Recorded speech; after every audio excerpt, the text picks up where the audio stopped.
Hello everyone, this is Naveen and today we all are here to discuss about the nose. This is the third lecture of respiratory system. We had already covered the topic, definition and the parts of respiratory system in previous two lectures.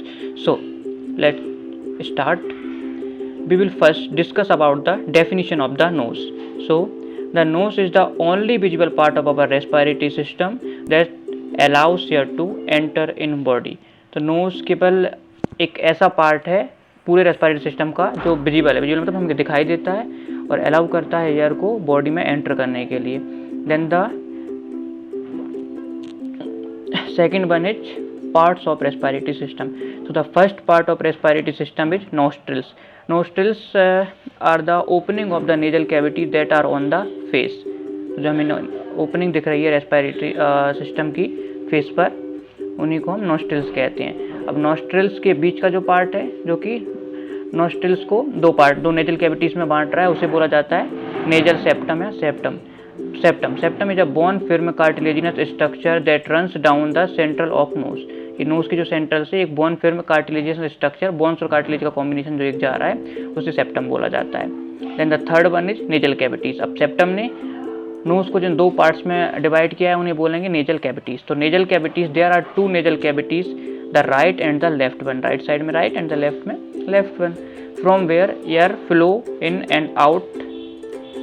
तो nasal cavities कितनी होती हैं? दो, right और left, जो कि जिससे क्या करता है एयर इन और आउट फ्लो होती है. ठीक है.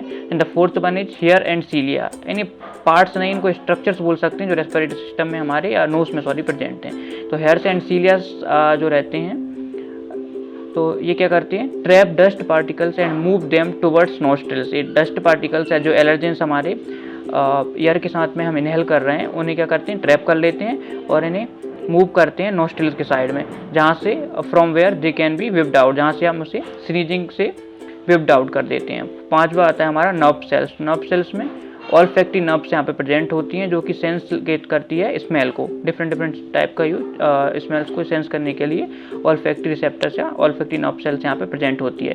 And the six one is paranasal sinuses. तो पैरानेजल साइनसेस 4 पेयर्स में अवेलेबल होती हैं. ये एयर फिल्ड कैविटीज होती है. कहाँ पर? फ्रंटल, मैक्सिलरी, इथेमॉइड और स्फिनॉइड. ये हमारी बोन्स हैं. इन बोन्स में ये एयर फिल्ड कैविटीज प्रेजेंट होती है. ठीक है. इन्हीं की वजह से जो हमारा हेड का जो वेट है वो कैसा होता है? बहुत कम हो जाता है. ठीक है. वरना हेड बहुत भारी होना चाहिए था, बट एयर फिल्ड कैविटीज होने की वजह से खाली एरिया पड़ा हुआ है पूरा का पूरा, तो उसका वॉल्यूम डिक्रीज हो चुका है यहाँ से. तो इनको नाम भी जिस बोन में प्रेजेंट होती है उसी के बेसिस पे इसको नाम देते हैं. जैसे फ्रंटल में प्रेजेंट है तो फ्रंटल साइनस हो जाएगा, मैक्सिलरी साइनस हो जाएगा, एथिमॉइड और स्पिनॉइड साइनस हो जाएंगे. इनका काम क्या होता है? ये मेनली म्यूकस प्रोडक्शन में हेल्प करते हैं. Then the 7 one is turbinates. तो टर्बिनेट्स जो हमारे होते हैं 3 पेयर में प्रेजेंट होते हैं. कहाँ पे होते हैं? Located along the side of both nasal cavities. तो दोनों नेजल कैविटीज हैं उनके साइड्स पोर्शंस में ये प्रेजेंट होते हैं. 3 पेयर्स में हेल्प करते हैं humidification and nasal drainage. Nasal drainage मतलब जो भी नाक में कुछ म्यूकस वगैरह बन रहा है उसको ड्रेन आउट करने में, बाहर निकालने में. और ह्यूमिडिफिकेशन का मतलब होता है बाहर से जो एयर आ रही है जिसमें वाटर वेपर्स की क्वांटिटी कम है या बहुत ज़्यादा बोल सकते हैं उसको शुष्क है करके. तो जिसको जब हम इनहेल करते हैं तो उसमें वाटर वेपर्स को ऐड करने का ये काम करते हैं टर्बिनेट्स. तो ये रेस्पिरेटरी सिस्टम में हमारे नोज के फर्स्ट पार्ट जो है नोज, उसके पार्ट्स यहाँ पे हो गए हैं. उसमें जो स्ट्रक्चर्स प्रेजेंट होते हैं वो हमारे यहाँ पे हो चुके हैं. अब हम नोज के फंक्शंस की बात करते हैं. सबसे मेन फंक्शन इसका क्या है? Allows air to enter the body. Body में एयर को अलाउ करता है. यहीं से बॉडी में एयर जाती है, माउथ से भी जाती है, बट नोज मेन पार्ट है. ठीक है. Contribute in looks and sound. Contribute करता है कि हम कैसे दिखते हैं और किस तरीके से साउंड करते हैं. ठीक है. इसके बाद में नेक्स्ट आता है provide a sense of smell. Smell का सेंस प्रोवाइड करता है. नाक से हमें स्मेल का पता चलता है किस टाइप की स्मेल है. ठीक है. Warm and moisten air. जो एयर आ रही है उसको बॉम करेगा और उसको मॉइस्चन करेगा, मतलब उसमें वाटर वेपर्स को ऐड करेगा. इसी को ह्यूमिडिफिकेशन बोला जाता है. ठीक है. इसके अलावा filters and cleans the air to remove dust particles and allergens. जो डस्ट पार्टिकल हैं, एलर्जेंस हैं, उनको रिमूव करने के लिए रिस्पॉन्सिबल होता है. कैसे रिमूव करेगा?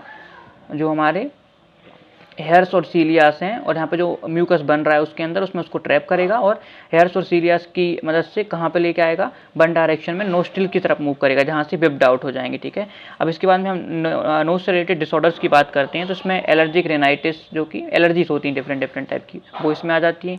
नेजल पॉलिप्स आ जाता है, स्वेलिंग आ जाती है, ब्लॉकेज टाइप आता है एक, जिससे कि प्रॉब्लम जनरेट होती हैं। अब एपिस्टेक्सिस, नोज ब्लीड जिसको बोला जाता है, नाक से खून आना, वो भी इससे रिलेटेड है। इसके अलावा डेविएटेड सेप्टम, जो कि नाक का जो बीच वाला सेप्टम है, जो नेजल कैविटीज़ का फॉर्मेशन कर रहा है दोनों में, राइट और लेफ्ट बन का, वो क्या हो जाता है, डेविएटेड हो जाता है, तिरछा आड़ा हो जाता है, उससे शेप बिगड़ता है और इश्यूज जनरेट होते हैं। तो ये इस लेक्चर में हमने नोज को कम्प्लीटली कवर कर लिया है। अब हम नेक्स्ट लेक्चर में we will discuss about pharynx. So please subscribe my channel and also press the bell icon to get every update from me. Thank you.